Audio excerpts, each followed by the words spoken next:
Welcome to the webinar Rocks, the Right KPI Culture. I'll be your host for today. My name is Ralf Ginzinger and I'm Vice President Consulting for HICO-Group. In the next 30 to 40 minutes, I'll show you a little bit around the concept behind Rocks, what is a KPI culture and how do we think we can achieve it. But let me start with a very quick and very brief introduction what HICO-Group actually does, because this is already first part of an introduction to Rocks, because how we treat Rocks as a company already gives you a little insight on what it is also as in terms of a service connected to any BI activities. So HICO itself, we have around 75 employees. We are located in Germany, Switzerland, also in Austria a little bit, and we have 2 offshore and development centers in India and Singapore. We are your typical BI full service provider, meaning everything that starts somewhere with data and ends with an insight or report is what we do for a living. Our core business is BI consulting. So we do implementation with various technologies, Click, Power BI, JEDOX, different solutions for data estate like Time Extender, Click Data Integration, Talent. And we produce also our own software called TrueChart for visualizations according to the IBCS standards and enhancing BI tools with a lot of capabilities in terms of visualization and functionality. We also run BI environments with the BI service desk where we make sure that your system is up and running and performing well and identifying issues before they arise, and then of course help you improve your environment even further. However, as you see here, number 1, execute. The implementation of an application is never the first step to build an application. It starts way before. And that's the reason why we have a couple of steps before that. And this is actually what we summarize as Rocks, the results-oriented KPI system. At the beginning, there has to be kind of a strategy. In which direction is the company going? In which direction is our BI strategy going? Followed by this, as soon as we know where we go, there is a planning phase, then we have an identification phase. What do we even want to show? And before we can build it, we need to define it and prototype it. And that's a preparation then for a highly successful BI project, hopefully. So why are we even doing this? And why is a company so dependent on a proper structured approach in this perspective? And a good bird's eye view on this is the BI maturity assessment. This is not something that's done by us. This is from the America's SAP user group. And also this chart is, I think, 20 years old by now, but it still has quite a relevance today. It actually takes 4 different aspects of a BI organization and rates it on 4 different levels. We usually do this initially with our customers that we let them rate themselves. So you can do this now yourself if you want to.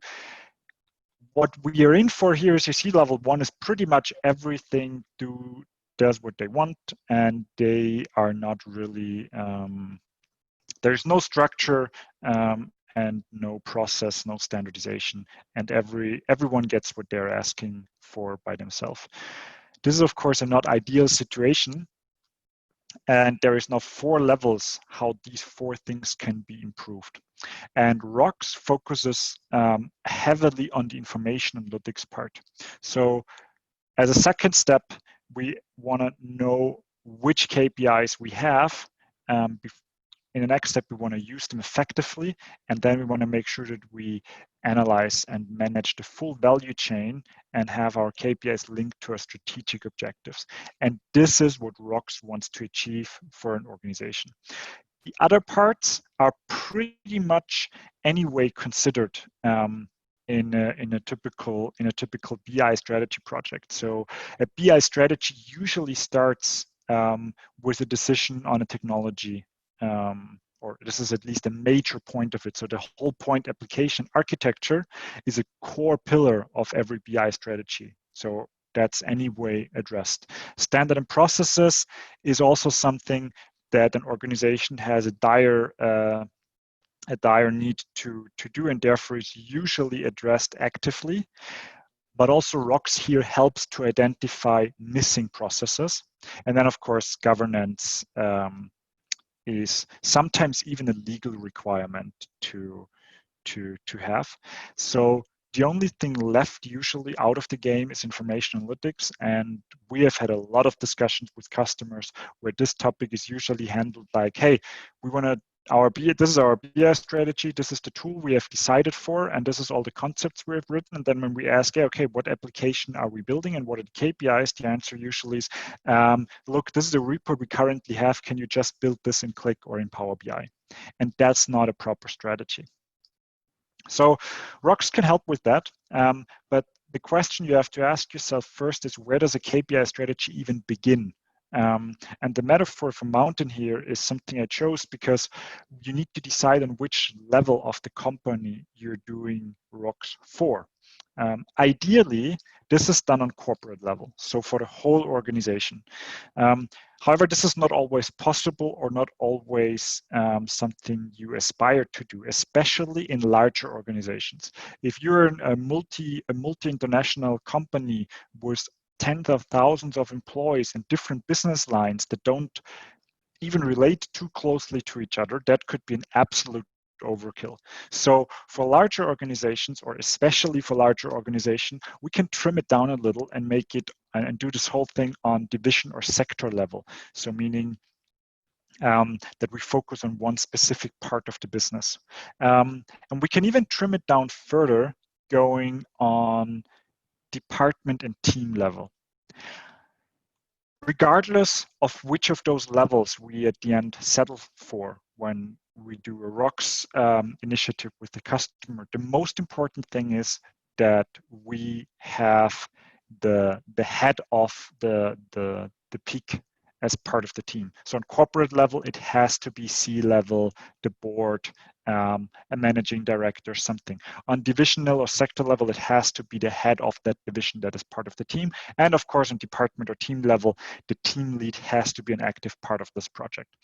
And this is sometimes also what dictates on which level we can do it. If there is no chance that you get anyone from corporate level to participate in the project, but the divisional head is all in for it, it's likely going in that direction. So how does a BI strategy project or the overall situation usually look like from two different perspectives? And I know that the iceberg is absolutely overused metaphor, but it's working just so well, especially also in this context that I just had to take it, because the view from the business side on a BI strategy or a BI initiative is, due to the fact that there is not much visibility to the other topics, quite limited, because for the business, it's analytics. For the business, it's ideally even a front-end independent analytics capability. So have something where I can log in or just open and do analytics. This is what we see from a business perspective. However, from an IT perspective, there's a lot more going on. Just the topic of data extraction and modeling, even if it's done with an automated data warehouse, is a huge topic with a lot of moving parts that have to be considered. Also, there is always, as in some way, heterogeneous system landscape with different source systems. And even if you run 100% SAP strategy, it's very likely that not all relevant data is stored in SAP. Be it only third parties that deliver data to you in some sort of flat file or with an API or something. So there is a lot going on. And ideally, this environment is then robust and future-oriented and flexible and also resource optimized. But that's a big challenge. having the business as a sparring partner, only seeing the end result, and needing someone, something to help you build this up in a structured approach. And this is exactly where we then connect those two worlds, above and below the waterline. And this is where ROCs, where the business can help IT, the delivery center. Of course, they also help themselves, but in this here, they help IT to build up everything below the water line with a structured approach in identifying which KPIs are needed. And another thing that they can do is help in by doing the international, by applying report standardization. For instance, the IBCS, International Business Communication Standards, by giving guidelines, how do I present my numbers? So ROCs, it's the two concepts we are applying at HICO.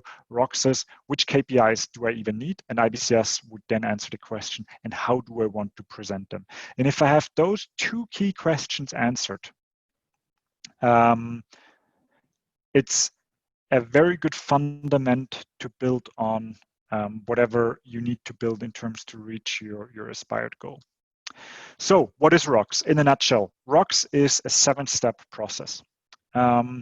It's been designed by the UK author Bernie Smith, who has been doing this for 20 years now, and he just was not happy with what was available at the market. Usually a KPI strategy was way too complex and out of scope for most of his targeted customers. So what he's done is he started gathering different approaches and brought them together into one process. So what Bernie's doing is not necessarily like rocket science, that this is something that the world has never seen before. But what he has done is he has done an amazing job in collecting things like KPI trees, different ways of rating KPIs, an amazing engagement process, and brought it in a very well-structured, documented process that can, if followed properly, will yield pretty good results. Most of this step is around what do we want. It also includes a step where we think about how should this even look like, which, as I said before, we use the IBCS standards, the International Business Communication Standards. We do also our own webinar series on this. If you're interested by this, check out our homepage or go to ibcs.com. They have some real cool stuff around how should I present my numbers and why. And then at the end, of course, this stuff has to be implemented and go live. And in terms of what we've been doing this for quite some time, and the reason why we are saying is that it's worth spending the time, because out of a lot of projects, what we have kind of an estimate is around 20% of the overall project runtime is spent in the orange part, so the what and how.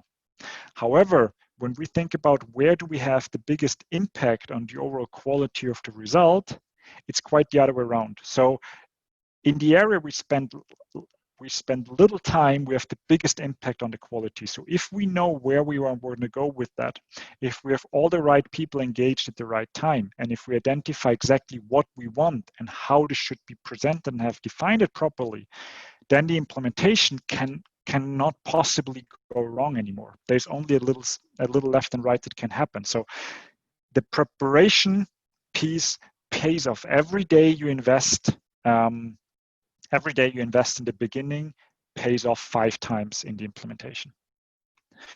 Now, in a nutshell, what is ROCs? The 7 steps that we have just discussed. We start with a strategy workshop in some sort. So with the CFO, CEO, C-level, managing director, team lead, whoever has the highest position in the group we are building, or in the organizational structure we're building this for, we do a strategy workshop where we want to understand as a starting point, where is this company going? Why are we trying to achieve what we try to achieve? And whatever we write down has to have no room for interpretation. We need to have clear goals, because this is the starting point for the KPI strategy. That usually takes We'll talk about efforts and suggested time periods later on, but just to give you an impression, this usually doesn't take more than 2 to 3, maybe 4 hours of concentrated work and aiming for these results. What also starts in that workshop and will then be an active part for the rest of the workshop is the engagement process. We need to define as soon as possible who needs to be involved, to which level this person needs to be involved, and as early as possible. And the reason for this is a KPI strategy, if not done right, can pretty soon become an us versus them, or something decided above, or in general, a lot of negative feelings associated with KPIs, like, and some of them you might have heard in your past, or even believe yourself, like KPIs are unfair, or they're anyway just decided by someone above. They're not even representative for my job because they measure something completely irrelevant. So this list could go on and on and on. And one of the things with the ROCKS initiative we want to build in an organization is a positive relationship to KPIs by establishing trust, how KPIs are used, and to have a collaborative process and a team ownership about these KPIs. That it's not this KPI was done by someone else and I don't understand and I don't even agree and no one has asked me to, into okay, we have collectively built this structure up, so now we all have ownership for it, and we can use this for a fact-based discussion on how the business runs. And after this strategy and engagement process, which again, both together, 3 to 4 hours in the beginning with the leadership team, brings us then to the core of the ROCKS process, the long listing and short listing. And with the long and short listing, what we do is we critically review existing KPIs and creatively identify new ones. And I'll show you in a minute how this is done. We also structure and categorize the identified and reviewed KPIs. And what we want to achieve is a general understanding that everyone in an organization can take part of the discussion when it's about which KPIs are useful, how are they used, and so on. The rest of the 7 steps, define, prototype, and go live, we usually suggest to include into the individual projects because the effort here scales with the number of KPIs. So whereas long listing and short listing is an effort that we're doing for all the KPIs collectively, a definition is done per KPI. So therefore, we rather do the definition process for the KPIs during the project as a first step. So when we know, okay, out of the 200 KPIs that we have identified, 10 are used for this application or this report, then we know that we need to have a proper definition and a prototyping for these 10 KPIs. So as the heart of the process is the long list and short list, I want to spend a couple more minutes on how these two things are done. The long listing is done with the KPI tree. And to understand how this KPI tree is working, I want to show a little example. Something that everyone understands or should understand. It's we are the managing director, the board of the directors for our own body. And we can set strategies for ourselves. And as a lot of people do, especially around January, is setting out a strategy that could sound something like, I want to be healthy. So I can set the strategy now for myself, and I need to specify this now more. What does it mean? One element of being healthy is eating well. And what can I do to eat well? Well, there's different things. Picked 3 here. I need to balance my calorie intake. I need to balance the food that I'm eating. I need to make sure that I eat fresh fruit and vegetables, for instance. Now, stopping here would also already be great because I know what I have to do. But there is one key thing missing, and that's more a rhetorical question now, because what's the only thing that can help me now understand, for me as the managing director of my body, to understand, am I following my goals? Am I achieving them? Am I running in the right direction? And the only answer to this question are KPIs. So I need to measure things in order to understand, am I following the right goals? And there is now a selected list of KPIs that can help me here with, and they have different linkings to each other. And I want to go a little bit into detail about what these linkings mean, because they're very important for the overall picture and to make it easier for more people to take part in the discussion. I think the cause effect is pretty obvious. It's a direct link and says, okay, you need to measure this in order to understand that. The conflict is an interesting one, because the conflict tells you this is a measure that measures something that should not even happen according to the strategy that you set out to do. So alcohol intake, every unit of alcohol that you consume is a direct violation of your strategic goal, be healthy. You might still want to do it for whatever reason, but you could monitor it in order to say, okay, whatever this is, whatever more than zero it is, it actually is a conflict with my strategy. Thinking of business things that this could be scrap. This could be complaints from customers. This could be delays, anything. It's stuff that should not happen when you have a strategic goal, good customer experience. A complaint is a conflict, but it still happens. You cannot prevent this, but you need to understand that whatever happens here is a direct conflict. And also the companions give more insight on how KPIs interact with each other. So for instance, at a certain age, you don't grow anymore, meaning that you can only change your BMI when you change your weight, and vice versa. So this is a relationship, a companion, where it means that the change in one KPI immediately changes another one as well. And this might not always be as obvious as here, and that's exactly why this relationship exists. It's to communicate to a large audience the two numbers that might even seem completely indifferent from each other have a direct relationship. In order to understand the anatomy of this tree a little bit more, this is now the abstract version of it. So we have strategic goals, we have up to 7 themes. This is just an arbitrary number where we just say, okay, if it's more than 7 out of experience, it means that your strategic goal is not concrete enough. If you have too many things how you can describe it, you probably need to be more specific about your strategic goal or split it up. Then the technicals and the KPIs. And this is another KPI culture topic, because what we want to make sure is that the organization gets into a mindset where operations co-owns the strategy and management co-owns the results of the KPIs.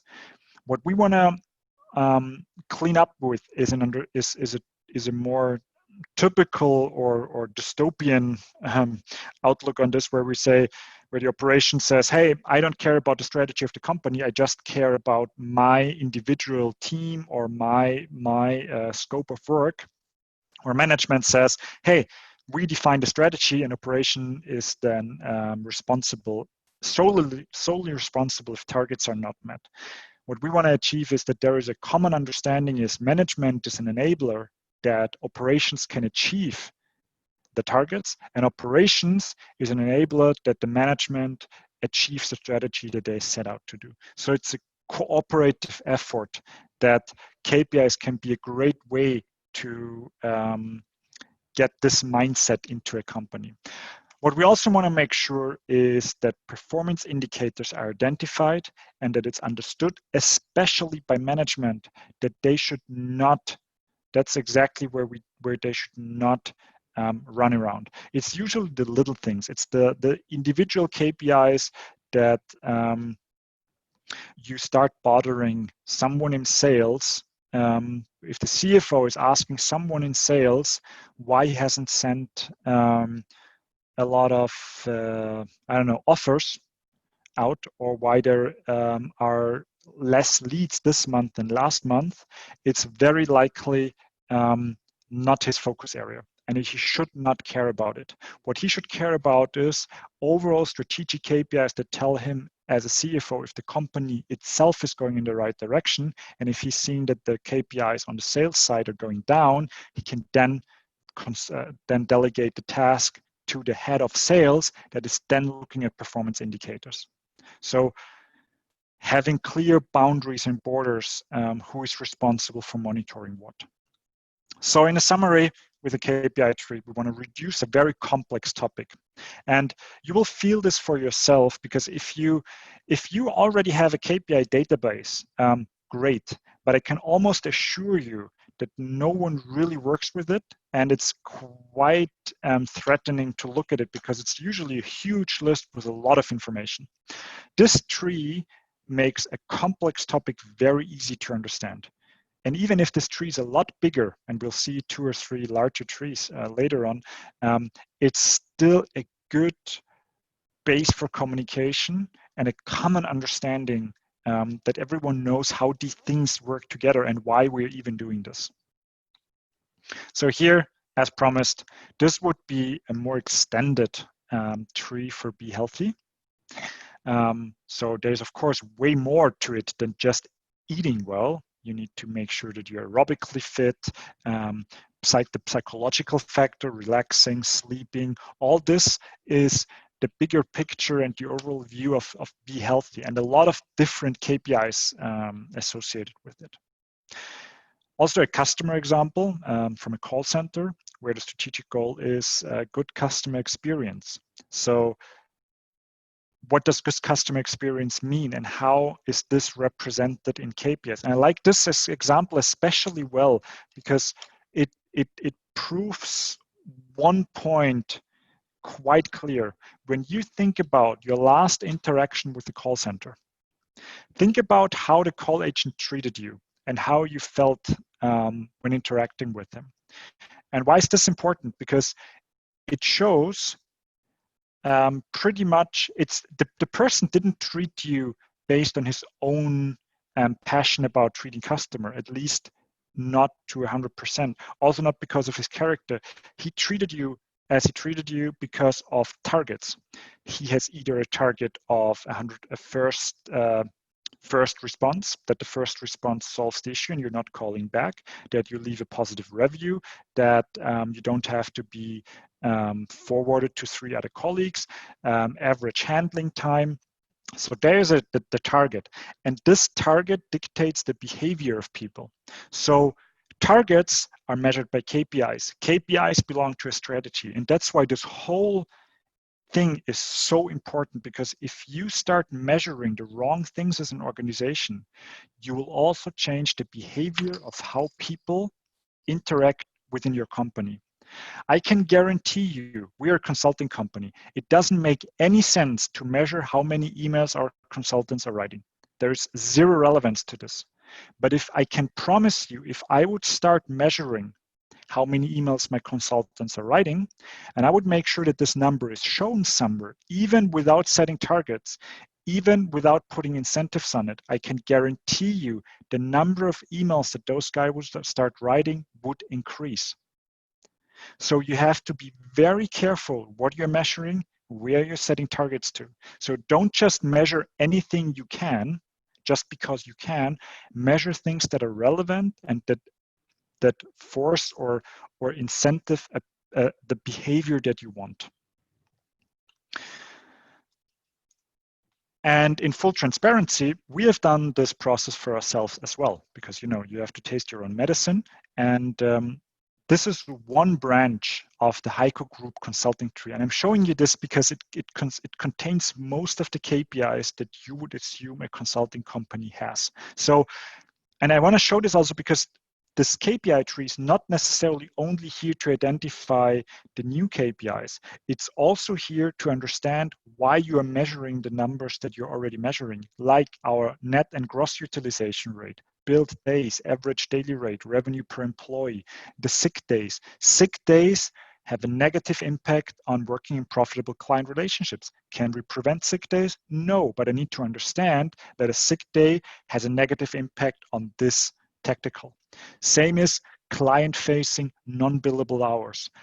How much of the time are consultants spending with clients that they cannot bill? It's a direct conflict with our tactical work and profitable client relationships. However, it might be an enabler for another tactical or strategy where it has a positive impact in. So it helps everyone in an organization understand where and why we measure things, and then therefore incentive a specific behavior. Now, we've talked a lot good things about KPI trees, and one thing that they're really bad at is they produce way too many KPIs. So if you stop the process after the identification process, you are in probably a slightly better position than before because we have identified a lot of good things. But when we think about our iceberg scenario, IT would be even more overwhelmed now because they, instead of 150 KPIs, now might have 250 KPIs they need to care about. So that's where the shortlisting comes in. And long listing and shortlisting go hand in hand. Because this is what makes this now manageable. And we make this manageable by putting the KPIs on two axes. The x-axis, availability, the score from 0 to 10, the y-axis, 0 to 10 again, importance. Now, it's not too important specifically if it's like a 3 or 4 or 6 or 7. What's more important at the beginning is above 5 or below 5, because that gives us 4 different categories. And we decide this by availability. First, we split by hard to impossible to collect, currently or easy. And here it's relevant or not relevant. Pretty straightforward. Now, the sectors that we create are the first grouping and the first indication then also for the implementation where to start with. The first one and the obvious ones are the primary KPIs. Primary KPI means you can already easily collect this information. Usually, this is information that comes from your ERP system, from your CRM, from your project management. So anything that is created automatically and ready to use tomorrow if you just load the data. And it's also relevant. So there is an agreement within the organization, and that's a very important keyword. There's an agreement in the organization that this is relevant. So from management to the controller, they agree, yes, this is relevant. And these are the primary KPIs. And I can give you a number of how many we usually identify here. It's something between 15 and 35. This is the number of primary KPIs that we usually identify in an organization of any size. Regardless if you have 25 employees or 80,000 employees, the number of primary KPIs usually is around that. And it shouldn't be too much more, to be honest, because you cannot focus on too many things at the same time. So the next list, this is my favorite, to be honest, because the Aspire list is what we usually discover freshly in that process. And it's all the things we would like to have, but can't, because it's currently not possible. So this is what I mentioned before, is it helps also in your digitalization strategy, because if you as an organization identified that these 12 things are highly relevant to measure, but you are lacking the process or you're lacking the systems to measure this properly, you should probably think about prioritizing, initiating a process, or buying that technology that helps you doing that.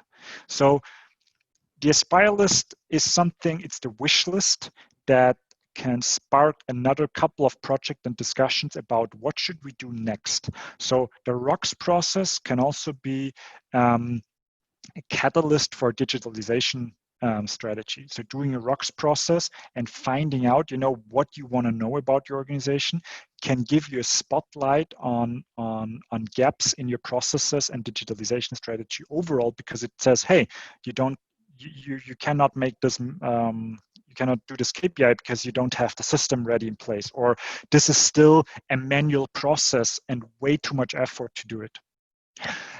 The below 5 in importance, they vary in relevance, also in terms of a result. If you already use a lot of KPIs, and if you are very mature and have a grown organization, maybe even with an implemented BI system, it could be that this distinction between primary KPI and caution will be your biggest challenge. Because I have seen a lot of organizations that have beyond 150 KPIs, where we then spend a lot of time and thinking and discussions and arguing about which of those are actually relevant and which of those are the ones we only measure because we can. Or there are performance indicators that we still should do, but they should not be part of a management report. And then, of course, the easy ones, the ones we can forget. They are they're not relevant for us. However, they're not even easy to collect currently, so there is no point in doing that. We still want to document them because time changes the parameters, maybe. So it could be that the information becomes available, and then we still need to remind ourselves, hey, it's still not relevant. Or we should ask ourselves, is this now relevant? Or if the relevancy changes, because the market situation changes. Let's just think about Corona. I think the coronavirus made a lot of things that have not been important before very, very important right now. So they might have moved from the forget list to the aspire list. And then you need to think about, how can I bring this from the aspire list into my primary KPIs?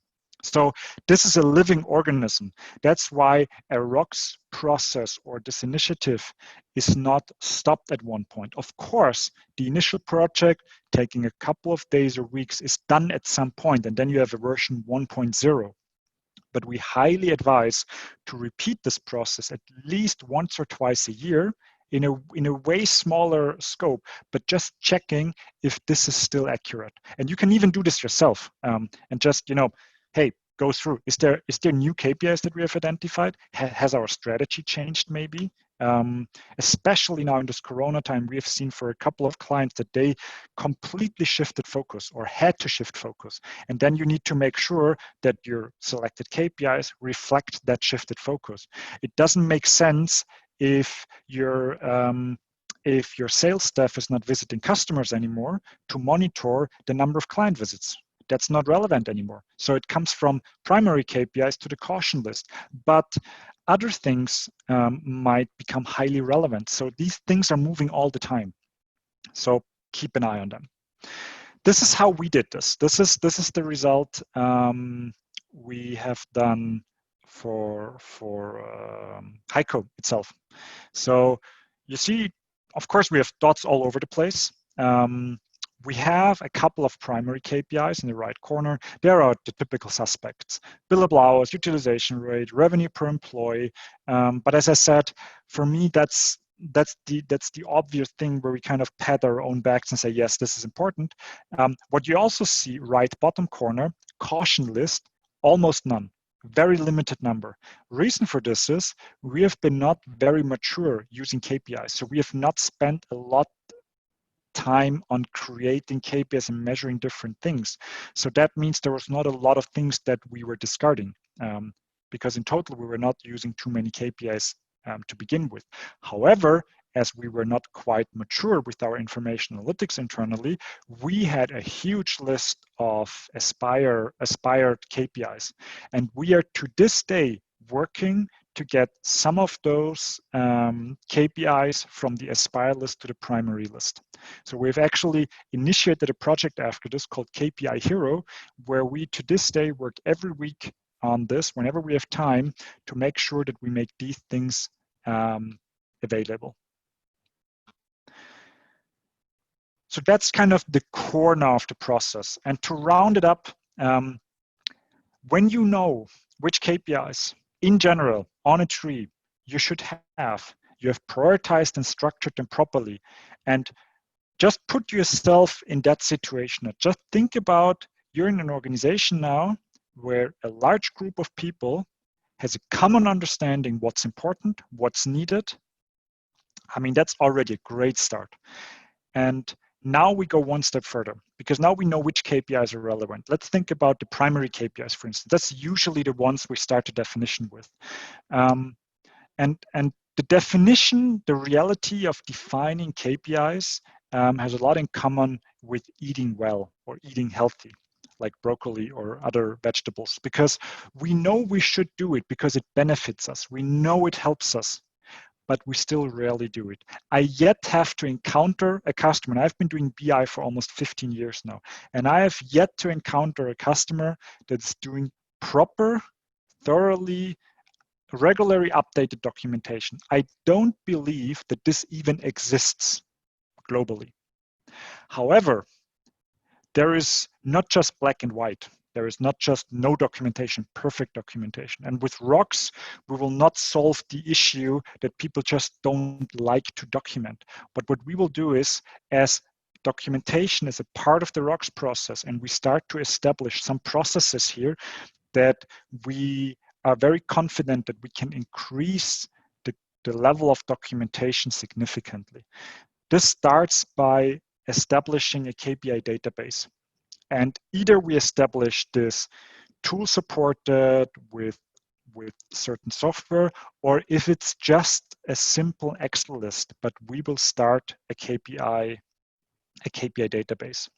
And following the KPI database, we create a KPI canvas where we identify which attributes a KPI should have, and then for at least 3 of the primary KPIs, start filling those out. And this has a lot of additional use for anyone in the organization, because usually the definition of a KPI is very limited. It means we have a name,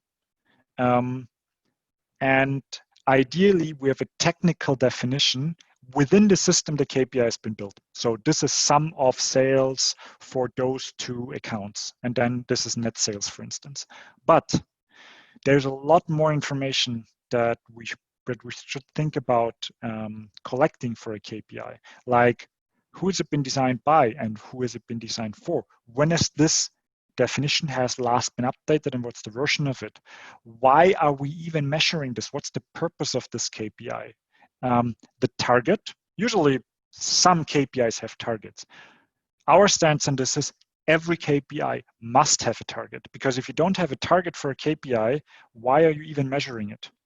And you don't need to have a target like a specific a numbering target, like 5 or 10% or something. A target could even be don't get worse, improve, shorten. That always means the target is whatever value we had before, and the next value has to be smaller.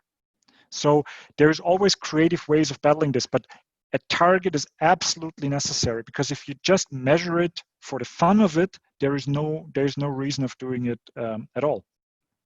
And then think about what will achieving the target even deliver. So think about why you set the target where it is, and what does it help the company if we achieve the target. And then there's other things like, where is the data coming from? Production cost.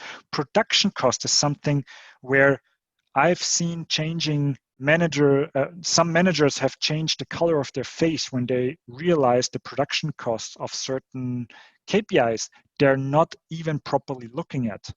So if they're especially on the Aspire list, when you have KPIs that are not produced fully automatic, that doesn't mean that someone manually has to gather the information, but it could be that it's from a system that is not connected to the data warehouse, so there has to be a manual download of the file, then someone has to run an Excel macro that only 1 person in the organization understands.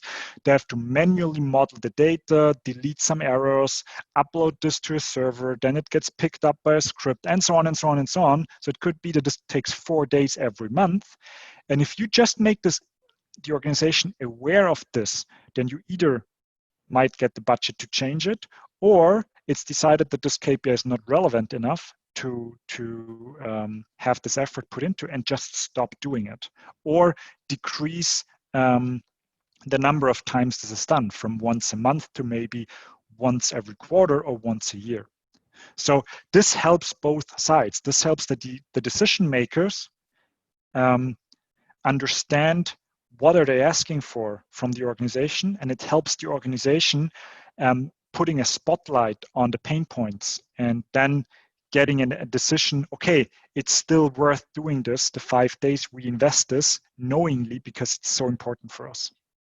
So you see there's a good lever for both sides, and a high incentive to have a clear understanding for your KPIs. Yeah, prototyping is a topic by itself. It's again the international business communication standards that we're doing.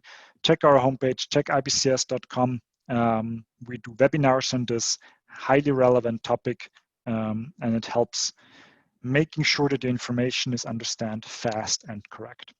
Now, at the end, how does a typical project with ROCs look like? And a little disclaimer here, we have done ROCs projects starting at 3 or 4 days to 25 days. So what I'm showing you now is one way of doing a ROCs project.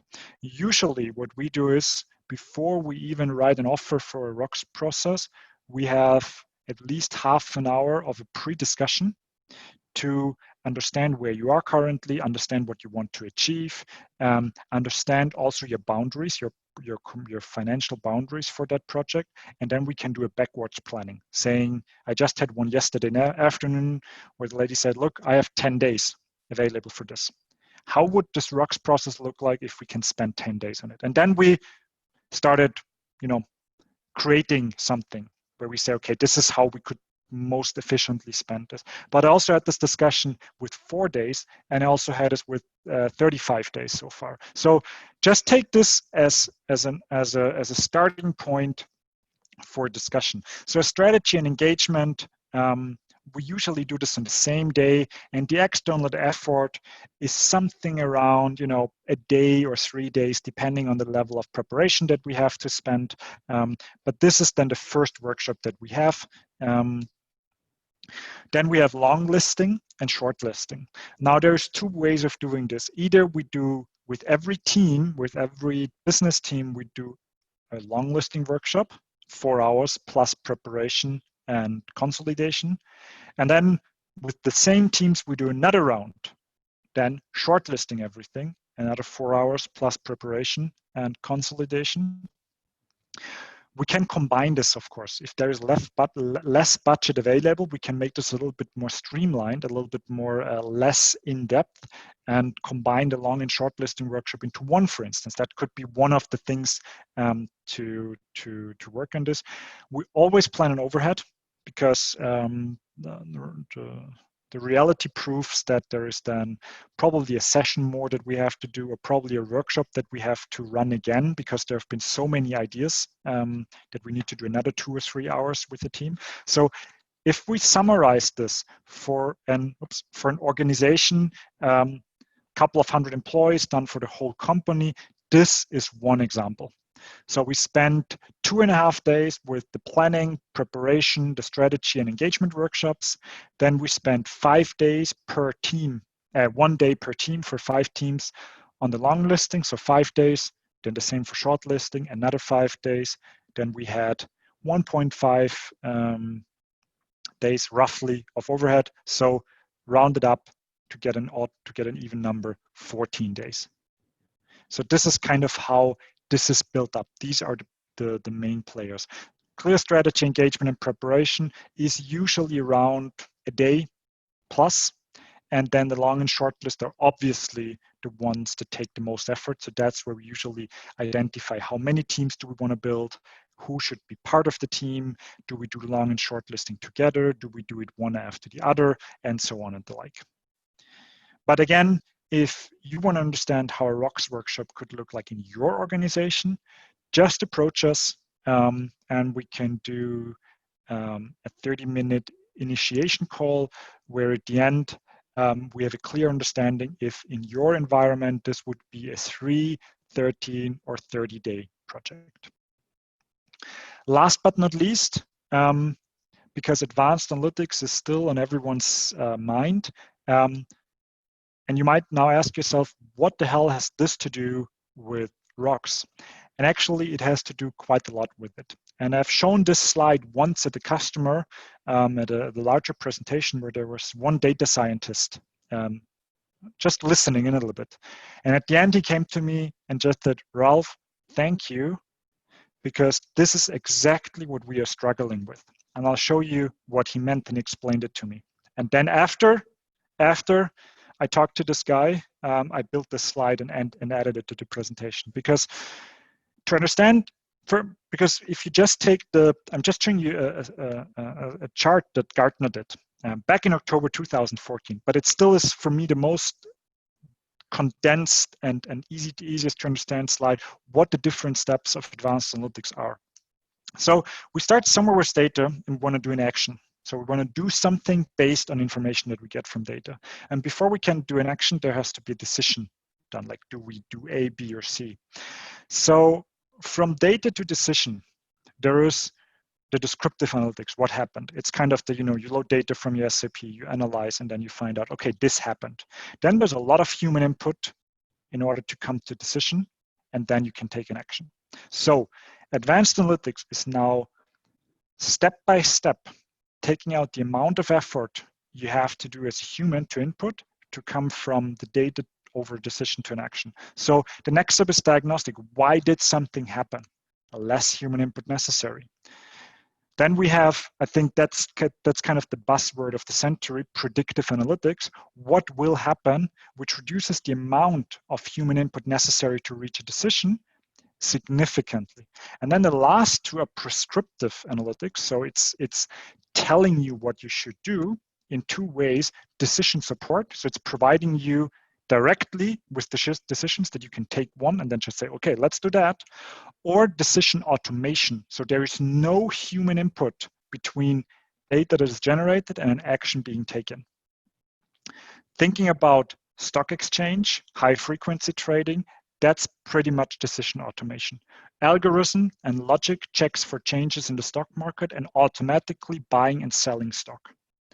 And in the BI analytics, we're usually far away from this. So where does ROX play a role in here? If you don't properly understand what happened and what is relevant to your organization, everything else is impossible to do. Because if you don't understand what happened, you don't know why it happened, and you don't know what will happen, and you have no idea what you should do. So for a data scientist to have a list of primary KPIs, to have this KPI tree to understand what a company wants to achieve and how this can be measured in numbers is an invaluable information to build up proper advanced analytics. So this can be a huge enabler for an advanced analytics strategy and identifying golden records, relevant information, the variables that you want to have, and so on and the like. So it can be a great enabler to do that, as some closing words. Now, you have the possibility to answer some questions now directly in our Q&A. However, we also offered that if you want to have an individual one-to-one session about, your current situation and where you could probably implement this, you have our contact details, and I'll gladly invite you to contact us.